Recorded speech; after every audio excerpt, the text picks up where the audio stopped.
अस्सलाम वालेकुम नाज़रीन, अपने नए व्लॉग के साथ मैं हूं आपकी होस्ट आमना उस्मान। नाज़रीन, बहुत सारे वाक़यात हमारे इर्द गिर्द रोज़ होते हैं, लेकिन एक ऐसा वाक़या हुआ है जो कि आप ही के पंजाब में, आप ही के शहर लाहौर में शादबाग के अंदर होता है।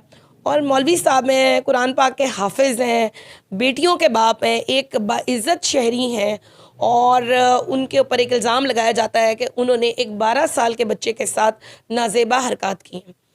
इंतहाई अफसोसनाक वाक़या है और इनको बैट से मारा गया, इनके बालों को काट दिया गया, बिल्कुल गंज कर दी गई, उनकी दाढ़ी जो है वो भी हटा दी गई। जहाँ उसके बाद जब वो अपने घर पे आते हैं तो उनके बच्चे भी पहचान नहीं सके कि उनकी क्या हालत है। पुलिस की जानिब से उनको तंग किया जा रहा है।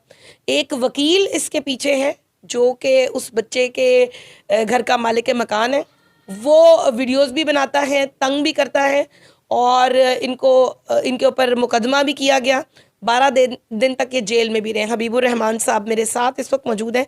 जी अस्सलाम वालेकुम, कैसे हैं आप? वालेकुम सलाम, ठीक हो अल्हम्दुलिल्लाह। मुझे ये बताएं कि कितने सालों से आप उनके घर में जा रहे हैं? तकरीबन 4-5 साल से तकरीबन 4-5 साल से आपने उनके सारे बच्चों को पढ़ाया है? 5 साल कह लें, 5 साल होने। तकरीबन 3 बच्चे, उनके 3 बच्चे थे, हाँ, यानी कि इस घर के 3 बच्चे थे। ठीक है। तो इनको तकरीबन 5 साल से मैं पढ़ा रहा हूँ, यानी कि 5 साल होने वाले हैं। इसके अलावा कितने बच्चों को पढ़ाते हैं आप? और भी बच्चे कई पढ़ते हैं मेरे पास, पढ़ते थे, लेकिन अब सारा सिस्टम ख़त्म हो गया है। अब कोई बच्चा नहीं है आपके पास? अब कोई बच्चा नहीं है।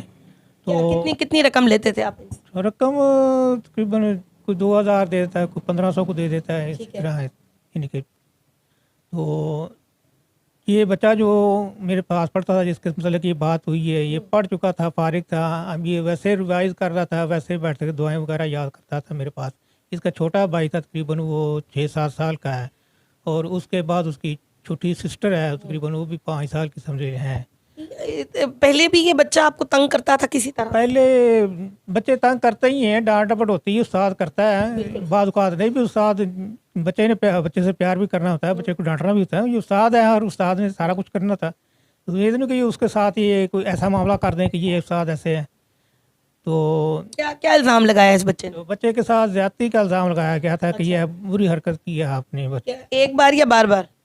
तो ये वो तो कहते हैं कि बार बार लगाए, मुझसे कहलवाया भी गया था, पूछा भी था कि तो मैंने तो मार की वजह से अपनी जान बचाने के लिए ये सारा तो वो कुछ। क्या कहते हैं कि पहले बच्चे ने कहा कि मेरे साथ किया, फिर दोबारा किया, उन्होंने बताया, मतलब बच्चे ने बता दिया उनको? बता दिया कि फिर भी वो आपसे पढ़वाते रहे? लेकिन ये बार बार मुझे, यानी कि कभी कभी, यानी कि हर रोज़ तो नहीं, कभी हुआ कि ऐसे मामला करता है, ये चीज़ें बताई गई।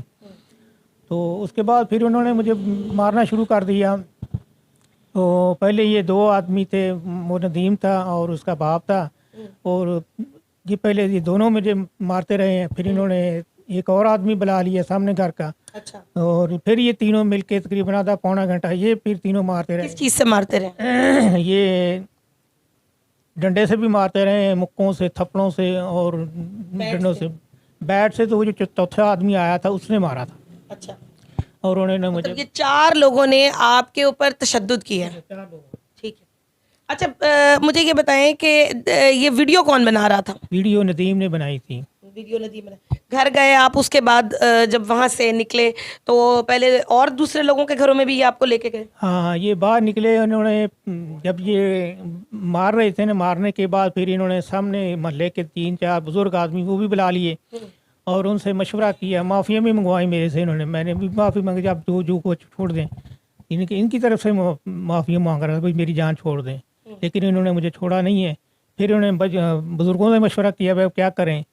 तो उन्होंने कहा कि आप ऐसा करें कि इनको ना गलियों में घुमाएं, साथ लेके जाएं, जहाँ जहाँ ये पढ़ाते हैं वो हमें बताएं लोगों को जाकर कि ये इनको अपने घरों में ना जाने। उन्होंने आपसे पढ़ाना भी छोड़ दिया? हाँ, बच्चे पढ़ाने छोड़ दिए उन्होंने सब ने। आप कुरान पाक हाफिज हैं? हाँ जी। इनके बेटे यहाँ पे मौजूद हैं और मुजीब इनका नाम है। मुजीब, जब वालिद साहब घर पे आए तो आप उनको पहचाने थे?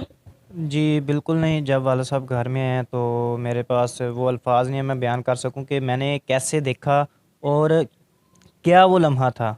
एक क़यामत खेज़ लम्हा था वो, जब मेरे वालिद साहब, मैं खड़ा हुआ था उधर ही, जब वो साइकिल पे आए हैं, यानी कि घर के पास आए हैं, तो साइकिल खड़ी की है उधर। मैंने कहा पता नहीं कौन आ गया है। तो हालत क्या थी इनकी? हालत तो बहुत बिगड़ी हुई हालत थी। मेरे पास वो अल्फाज नहीं है कि मैं बयान कर सकूं कि इनकी क्या हालत थी तब। जगह जगह तशद्दुद हुआ था। जगह जगह तशद्दुद हुआ था। इधर गर्दन पे बहुत ज़्यादा वार किए गए हैं, जिसकी वजह से इनकी क़ुव्वत समात बहुत, एक कान से तो बिल्कुल भी जो है ना वो सुनाई नहीं दे रहा, एक कान जो है वो ऊंचा बोलने तो तब वो सुनाई दे रहा है इनको। यानी कि इतना ज़्यादा मारा गया, ज़दोकोप किया गया, हद से बेजा में रखा गया। अपने ही घर में उन्होंने अपनी ही अदालत लगा के, अपना ही कानून नाफज करके, अपना फ़ैसला सुना के घर एक यानी कि फेंकने वाला साहब। अगर कोई मेरे वालिद साहब से कोई ऐसी गलती हुई भी हो तो उनको चाहिए था कि कानून के हवाले करते, कानून आगे जो कुछ मर्ज़ी करता। मेरे साथ नाज़रीन इस वक्त मौजूद हैं वो शख्स जिन्होंने इनकी मदद की इस वीडियो के वायरल होने के बाद। और सितम ज़रीफ़ी देखें इन लोगों की कि इन्होंने पहले तो इनको मारा, फिर साथ वीडियो बनाई और उस वीडियो को वायरल भी कर दिया। ये नहीं सोचा कि इस सूरत में हम भी गिरफ़्तार हो सकते हैं। हाफिज़ उमर साहब मेरे साथ मौजूद हैं, आइए उनसे जानते हैं कि ये किस्सा क्या हुआ था। ये बताएं कि आप इस सारे वाक़े को आपने वीडियो के वायरल होने के बाद देखा, फिर आपने इनकी हेल्प भी की, किस तरह देखते हैं आप इस सब? देखें जी, ये मुआशरे का बहुत बड़ा नासूर है ये सिस्टम, जिस सिस्टम में हम रह रहे हैं। मैं बहुत सी जो इंटरव्यूज़ दे चुका हूँ। मैं आपसे सिर्फ ये बात करना चाह रहा हूँ। मैं 2 सवाल अपने इन तमाम हुकाम बाला से और ये कानून नाफिज करने वाले इदारों से, अपने चीफ़ ऑफ आर्मी स्टाफ से, अपने वज़ीर आज़म से और वज़ीर आला से पूछना चाहता हूँ कि 70 साल हो गए हैं पाकिस्तान को बने हुए।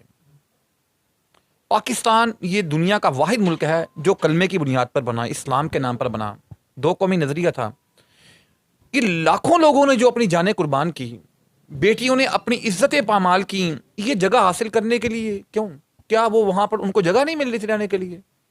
सिर्फ और सिर्फ इसलिए कि यहाँ पर हमें इंसाफ मिलेगा, यहाँ हमें इज्जत मिलेगी, यहाँ पे एक कानून होगा, हम इस्लामिक कानून में रह सकेंगे, हमारी हिफाजत की जाएगी, हमारी बेटियों को गलत नज़र से नहीं देखा जाएगा। रह तो वहाँ भी रहे थे, लेकिन हिंदुओं से तंग थे। वो चाह रहे थे, उन्होंने इतनी कुर्बानियाँ दी ये सरजमीन, पाक सरजमीन लेने के लिए कि यहाँ पर हमें ये सब कुछ मिलेगा। अच्छा, मुझे ये बताएं कि जब आपने ये वीडियो देखी, वीडियो कहाँ देखी आपने? मैंने भी जी उठा, मैं सोकर उठा, मैंने एक व्हाट्सएप ग्रुप था अपना, उसमें ये वीडियो वायरल हुई थी। मैंने वो जब वीडियो देखी, मुझसे तो देखी नहीं गई ये वीडियो। उसके बाद मैंने फ़ौरी तौर पर अपने टीम मेंबर्स, चूँकि हम यहाँ पर ये एक फाउंडेशन चला रहे हैं, एक जो रहमत खिदमत कमेटी है, एक ट्रस्ट है रहमतुल्लाह आलमीन इस्लामिक सेंटर, उसके तहत मैं थोड़ा सा अपना तारुफ करवा दूँ ताकि आपको पता लग जाए। हम यहाँ पर मज़लूमों की दाद रसी करते हैं, हम यहाँ पर गरीबों के लिए जो कुछ कर सकते हैं करते हैं। बेवाओं को जो है अल्हम्दुलिल्लाह यहाँ पर 100 रजिस्टर्ड बेवाएँ हैं जिनको हम हर माह जो है उनको राशन वगैरह देते हैं। जहाँ तक भी मुमकिन हो सकता है हमने साफ़ पानी का प्लांट लगाया जो 24 घंटे लोगों को हम लोग पानी मुहैया कर रहे हैं। हाँ, यहाँ पे साफ़ पानी भी नहीं है। तो मैंने जब ये वीडियो देखी तो मैंने अपनी टीम मेंबर्स को भेजा, यार फ़ौरन जाओ पता करके आओ ये मामला है क्या। अगर तो ये कारी साहब जो भी हैं इन्होंने कुछ इन्वॉल्वमेंट है, ऐसा कुछ किया तो फिर हम पीछे हट जाएंगे, ठीक है जो होगा देखा जाएगा, ये जाने इनका काम जाने। लेकिन जब गए जाकर पता किया, उन लोगों ने बताया मुझे कि उमर भाई हम देख कर आए हैं, वहाँ पर उनसे पूछ कर आए हैं। वो कहते हैं 25 साल से कुरान करीम पढ़ा रहे हैं, लोगों के घरों में जा रहे हैं, बच्चियों को पढ़ाया, बच्चों को पढ़ाया है, इनके वालिद ने भी पहले पढ़ाया और शायद 40 साल से ये खिदमत कर रहे हैं। आज तक ऐसा कोई वाक़या नहीं हुआ और इस वाक़या का भी कोई प्रूफ नहीं है।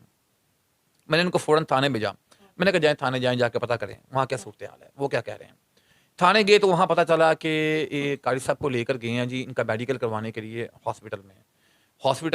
वहाँ पर मैंने उनको कॉल की, एमएस और डीएमएस वगैरह को, उनसे बातचीत की कि भाई आपके पास मेडिकल होने आया है एक, इसको मेरिट के ऊपर मेडिकल करें आप, हमें कारी साहब की सपोर्ट के लिए नहीं मैं बात कर रहा, जो भी जिसका जो राइट बनता है उसको वो मिले।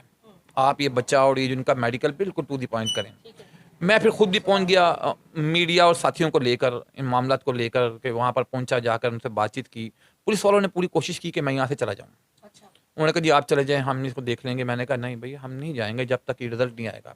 हम आपको भी इंटरफेयर नहीं करने देंगे, हम खुद भी नहीं करेंगे। हम बैठ के इंतजार करते हैं कि रिजल्ट क्या आता है। जब रिजल्ट आया तो कारी साहब जो थे बिल्कुल वो क्लियर थे, उसमें किसी किस्म की कोई एफर्ट नहीं थी, किसी किस्म का कोई काम नहीं था। अब ये इंतज़ार में रात हो चुकी थी हमें बैठे बैठे वहाँ पर। फिर अगले दिन वेरी नेक्स्ट डे मैं गया वहाँ पे नियाज़ी साहब के पास। मैंने कहा जी अब तो क्लियर हो गया, सब कुछ क्लियर हो आपके सामने कि कौन मुजरिम है, किसने ज़्यादती की है। आप इनको फ़ौरन पकड़िए, इनको पकड़ के इनको जेल के पीछे लेके आइए। पहले तो नियाजी साहब ने हमें ही कोशिश की पूरा प्रेशर डालने की कि किसी तरह प्रेशर में आ जाए, लेकिन हम लोग तो यहाँ न्याजी न्याजी कौन? सैफुल्लाह नियाजी SHO यहाँ के शायद तो उनको फिर उसके बाद जो है फिर उन लोगों को भी गिरफ्तार किया गया। उनमें से एक शख्स को गिरफ्तार किया गया जब उन्हें पता लगा कि प्रेशर बन रहा है, अवामी प्रेशर बन रहा है, ये लोग काम कर रहे हैं, ये तंजीम काम कर रही है। उन्होंने संडे वाले दिन सुबह सुबह उनको इन दोनों को भेजा वहाँ पर, अपना कारी साहब को भी और उसको भी जिसको उन्होंने पकड़ा हुआ था, एक बंदे को इनमें से, उसकी बेल। बाकियों को क्यों नहीं पकड़ा? बाकियों को कैसे पकड़ते यहाँ पर नहीं वो आपको पता तो है। अच्छा, जो बंदा वीडियो बना रहा था वकील, कोई नहीं, किसी को भी नहीं पकड़ा गया। जो डंडे मार रहा है, जो पिस्टल का दिखा रहा है, वो जो कर रहा है, जो इनको सब कुछ लाइव है। देखे जी, इनका तो प्रूफ लेने गए वो भी नहीं मिला, ये तो आपको लाइव नजर आ रहा है ना, सब कुछ कर रहे हैं। पहले मुलजिम के बाद मुजरिम बनता है ना, सामने इल्जाम आता है, उन पर तो मुलजिम नहीं है, वो तो मुजरिम है। अब केस किस जगह पर है? आप इसको क्या इस पे मतलब चाहते हैं? ये है कि हम ये चाह रहे हैं कि इलाके की फ़िज़ा और इलाके के लोग जो हैं इस चीज़ से खौफज़दा हैं। वो देख रहे हैं कि भाई जिसकी लाठी उसकी भैंस, जिसके पास पैसा है वो जो चाहे कर ले, जिसके सोर्सेज हैं, जिसके ज़राए हैं, वो जो चाहे कर ले, कानून को ख़रीद ले, कानून उसके दरवाजे की बंदी है वो। और ये साबित हो रहा है, अभी तक हो रहा है। नियाजी साहब ने सुबह सुबह उनकी बेल करवा दी, उनको भेज दिया।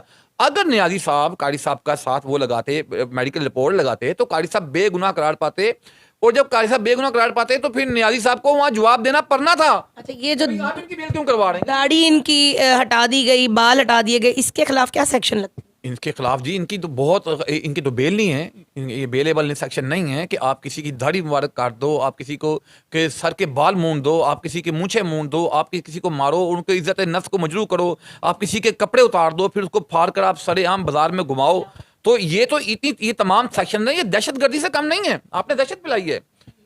नाज़रीन, बहुत अच्छी बात की हाफिज़ साहब ने। उन्होंने कहा कि ये दहशतगर्दी से कम नहीं है, क्योंकि हमारा इस्लाम जो है वो भी इन चीज़ों को मना करता है, और साथ ही साथ पाकिस्तान की जो ताज़ीरात हैं उनके मुताबिक भी, हमारे आइन के मुताबिक भी इसके अंदर बड़ी सख्त दफ़ा लगती है कि अगर आप किसी शख्स का मजाक उड़ाएं, अगर किसी शख्स की आप दाढ़ी को मूंद दें या उसके बालों को आप जो है वो हटा दें, और उसके बाद उसके कपड़ों को फाड़ के उतार के आप उसको गली गली में फिराएं, मेरे ख्याल में इससे ज़्यादा इंसानियत सोज़ और कोई चीज़ हो नहीं सकती है। अगले व्लॉग तक के लिए अपनी होस्ट आमना उस्मान को दीजिए इजाज़त। अल्लाह हाफ़िज़।